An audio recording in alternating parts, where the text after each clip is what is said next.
Welcome back to Fix Your Apps. In today's video, we'll be talking about how to know if someone restricted you on Snapchat. If you're curious and want to find out, keep watching. And don't forget to subscribe to the channel for more helpful tips.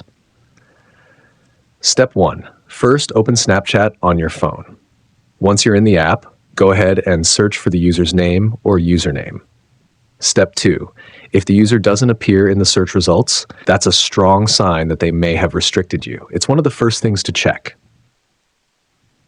Step 3. Now, let's move on to your profile. Tap on your profile icon, then select My Friends from the list. Step 4. Take a look at your friends list. Search for the person's name in this list. Step 5. If their name isn't showing up in your friends list, it could mean they've restricted you. It's worth noting that this doesn't necessarily mean they've blocked you, but they may have placed a restriction on your account.